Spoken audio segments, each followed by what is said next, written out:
Vamos ganhar em dólar? Você quer?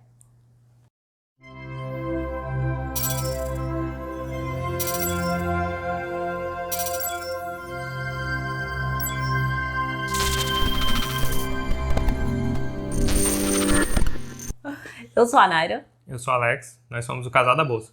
Este canal é para você que quer investir, economizar, mas não sabe nem por onde começar. Vamos dar dicas de como organizar e buscar os melhores investimentos. E hoje vamos falar para vocês sobre as REITs. O que são REITs?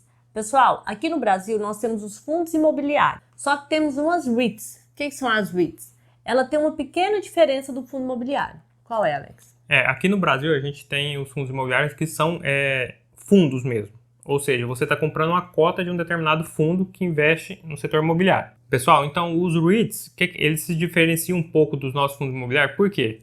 Porque lá nos Estados Unidos, eles são empresas que investem no setor imobiliário. Já aqui no Brasil, não. Você tem um fundo, um gestor, e ele sai adquirindo imóveis. Então, lá nos Estados Unidos, você está comprando uma participação em uma empresa. E lá, ela, por exemplo, ela pode tomar uma dívida. Já ao contrário aqui do fundo imobiliário, que não. Quando ele quer crescer, tem que gerar novas cotas. Você, por exemplo, você adquiriu uma cota do fundo imobiliário no Brasil, você é dono de um bloco de escritórios.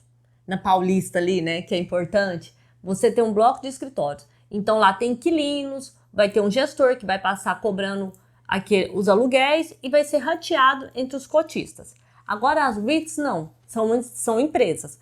Também tem imóveis, também vão ser alugados, vão ser rateados, só que tem um detalhe, elas podem fazer outras negociações além dos aluguéis. Igual o Alex falou, pode comprar dívidas, pode fazer essas negociações e sair ganhando nisso. Nós vamos falar de duas hoje, muito importantes, que pagaram dividendos de 4 a 5% no ano de 2020. E por mês ainda. Por mês, gente. Então, fiquem atentos. Primeiro, curta, compartilhe, comente. Por que a gente está voltando novamente no dólar, né? Então, o Brasil, como todos podem ver, tem muita intervenção política, cada vez isso desvaloriza um pouco mais o real. Então, ou seja, nossa estratégia hoje está baseando muito em aportes novos no exterior. Isso. A gente tem nossa participação, a maioria das ações nossas são brasileiras, mas aportes recorrentes novos que a gente vem fazendo nos investimentos está levando tudo para REITs. Isso. Para quê? Para receber dividendos em dólar. Porque caso o real desvalorizar muito, esses dividendos, na hora que a gente for voltar para o Brasil, a gente tem o câmbio. A valorização. Pessoal, o que nós também estamos preocupados? Tem um projeto de lei que está querendo mudar a maneira do dólar entrar no país e sair. É para facilitar para as empresas. Depois dei uma lida no projeto, só que me assustou um pouco. Por quê? Eu estou com medo de o Brasil chegar a ficar ao ponto que a Argentina está. Porque a Argentina também o dólar ficou no país como se fosse a moeda do país também.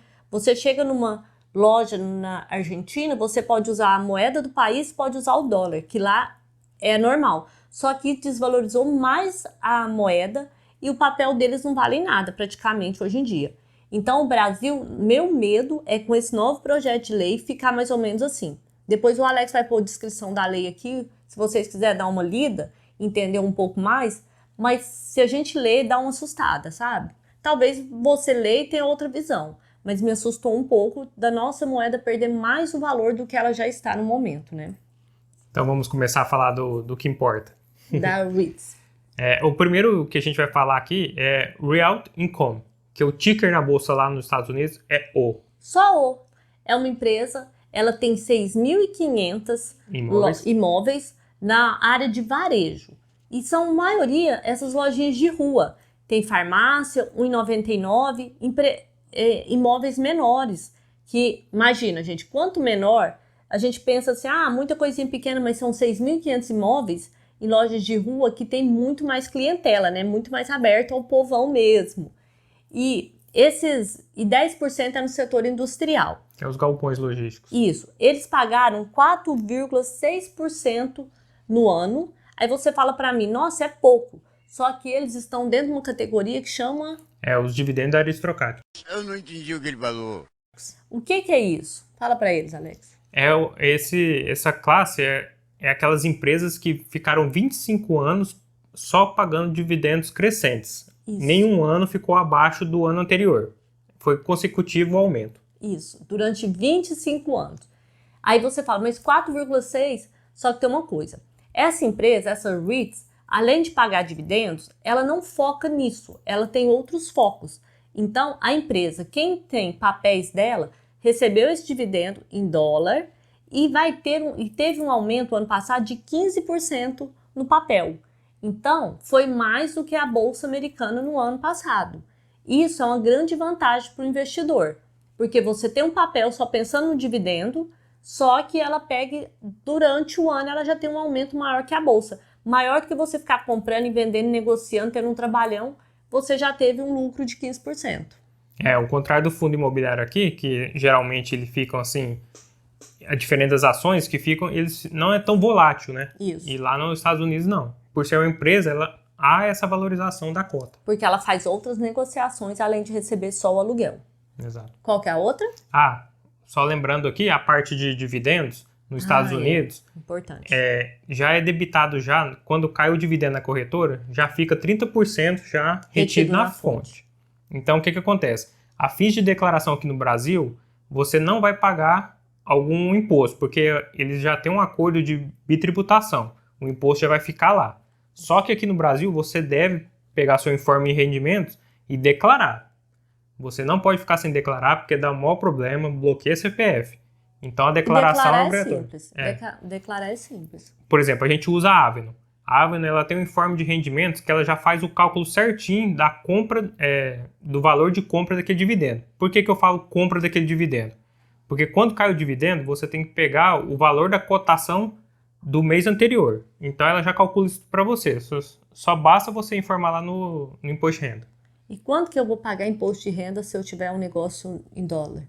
No caso, sim, se você tiver um valor acima de 35 mil de venda, aí sim você tem que fazer o pagamento de imposto. Mas até 35 mil é isento. Então, é tranquilo. Gente, lembrando que não é recomendação de compra, então vamos para a próxima. Qual que é a próxima? O próximo que a gente vai falar é o STAG Industrial. Ao contrário do outro, esse é totalmente industrial. Quando eu falo industrial, são galpões logísticos. A gente fala porque assim, eles vão alugar galpões para indústrias ou para grandes empresas. Quais são os clientes dela? Dois grandes. Tem a Amazon e a UBS. Gente, ela tem 500 galpões. Aí, em comparação com a primeira que nós falamos, você fala, nossa, a outra era 6.500, essa é 500. Pessoal, lembrando que o fundo imobiliário aqui no Brasil, ela tem em torno de 10 imóveis, né? Não são muitos imóveis. E essa, a primeira que nós falamos, são 6.500. A segunda agora, ela só tem 500. Aí você fala, já é bem mais que no Brasil. E 500 parece ser pouco em vista da outra. Porém, ela é uma empresa nova, né? Começou agora a adquirir galpões, mas já está num crescimento constante. Eu não sei aproximadamente quanto tempo, mas o crescimento de dividendos dela também é muito bom, tá? Sem contar que a diversificação também dentro dos Estados Unidos é grande. Ela praticamente está em quase todos os estados. Igual que você olha fundos imobiliários aqui no Brasil. Você também pode olhar, assim, se tá vago, né? Então, a vacância você também pode olhar tanto aqui também. E esses tá em todos os Estados Unidos praticamente. Todos os estados tem um pouco. Pessoal, por que ela está crescendo tanto, essa empresa? Pelo seguinte, a gente está tendo muita compra online. Até mesmo no Brasil cresceu o número gritante, né? Então, esses galpões servem para a empresa ter a mercadoria em cada estado mais próximo do seu cliente. Então, os galpões, hoje em dia, toda empresa está tendo que alugar um galpão para poder armazenar e melhorar a logística da empresa. Acho que é isso, né? É isso aí. Pessoal, fiquem atentos, estudem esses dividendos, vejam se vale a pena para vocês. Se você tem fundo imobiliário aqui, dá uma olhada. Se você já tem fundo imobiliário, já gosta desse ramo, dá uma olhada nessas REITs, que eu acho que vocês também vão achar interessantes. A gente, igual a gente falou, a gente não aconselha assim, por exemplo, vender suas cotas aqui. O que a gente está fazendo hoje? A gente pega tudo aquilo que a gente tem de lucro e aporta lá. Aqui tem boas empresas, mas assim, a gente tem que fugir um pouco daqui, porque o real só está desvalorizando. Então, diversificação. Diversifique. Pegue um pouco do lucro e invista lá. Diversificar, sempre. Não é recomendação, lembre-se disso, mas diversifique. Lembrando, educação financeira já. Beijos, até a próxima.